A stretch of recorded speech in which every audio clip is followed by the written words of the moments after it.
Joining me now, though, foreign policy expert Harley Lippman. Welcome, Harley. Israeli forces may have gotten lucky when they randomly found and killed that Hamas leader, the mastermind behind the October 7th attack on Israel. But now the IDF may face greater resistance from Hamas and Hezbollah. Prime Minister Netanyahu called Sinwar's death, quote, the beginning of the end of the war in Gaza. Do you think that's true? And do you think Israel should be bracing itself for more reprisals? Well, let's start with your comment about Israel being lucky. As I've often said, Sinwar had to be lucky every time. Israel only had to be lucky once. So it was only a matter of time, I think, before Israel would get to Sinwar. But that said, yes, there's probably going to be more conflict. And I heard what your correspondent said about that Hamas is going to fight on and so on. All that tells me is that they don't feel defeated. If that's true, then they have to be defeated. I make the analogy with Germany in World War I. Germany was defeated in World War I, but they didn't feel defeated. The Allies never set foot on German territory. So 20 years later, they were up for World War II. But after World War II, the Germans felt completely defeated. And 80 years later, that nation still has no appetite for war. This is what has to happen in Gaza. Hamas has to be utterly and totally defeated. And that's how you'll have peace. It's an interesting point, Harley. I appreciate that. Hamas, in the meantime, has reportedly named Sinwar's brother, Mohammed, as their new leader. We have a bit of information about him, 49 years old, one of Hamas's most senior commanders of its military branch. He has flown under the radar most of his career with Hamas and remains one of Israel's top targets. He has also survived numerous assassination attempts over the years. Do you know anything else about this guy, and maybe share with our viewers what it would be like for him to continue to be in the crosshairs of the Israeli military 24/7? He's very much like his brother, and he's very close to his brother. Actually, I was surprised he was not with his brother at that moment, which is fortunate for him, but unfortunate for Israel and for Gazans who want peace.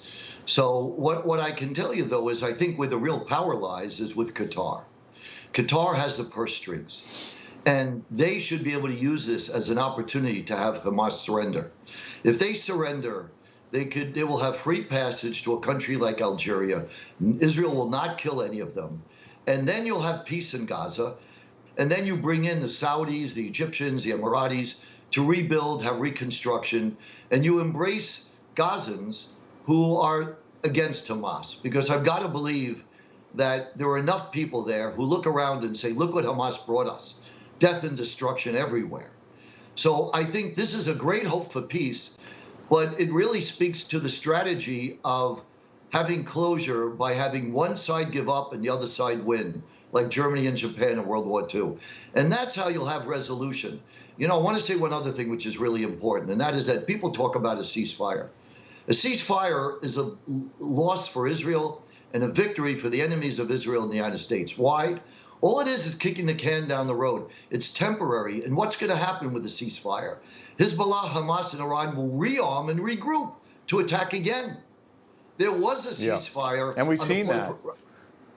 Yeah. We've seen that, Harley, over and over again. And by the way, I've spent a lot of time in Gaza, including during wartime. And there are good people in Gaza. There are good Palestinians who don't support Hamas. And Gaza could be a showpiece in the Middle East if, as you say, Hamas got out and they could get along with Israel. And in fact, the Prime Minister Netanyahu has said that his country will allow everyone who holds hostages to leave the Gaza Strip and apparently go to somewhere else safe if the hostages are returned safely.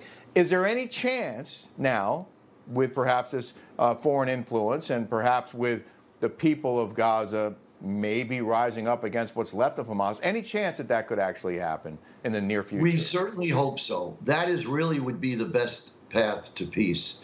And, you know, when I heard your correspondent talk about how this regenerates Hamas from the people he's interviewed, that's what they're telling him, in the war against Israel, here's my concern. Israel is not, on October 6th, a year ago, there was not one Jew in Gaza. Not one Israeli. There wasn't even one dead Jew in Gaza. Actually, Israelis took out the burial remains on the tombstones and the grave sites of Jews that were buried in Gaza. That was taken out of Gaza and brought to Israel. So there's no Jew living or dead in Gaza on October 6th. And then Hamas attacked. So how could there be peace if Hamas' sole mission is to destroy Israel? You have to destroy Hamas, or Israel has to be destroyed, or they're going to just keep fighting forever. But it's one of the three. And Israel, I think, needs to really be able to bring this to a closure, which is very, very difficult. You know, those tunnels. And by the way, when you talk about safety and peace for the Palestinians in Gaza, look at the tunnels. Do you know the tunnels could keep every single Gazan? You could take 2 million Gazans and actually fit every one of them in the tunnels. The tunnels go for hundreds of miles. It's bigger than the New York subway system.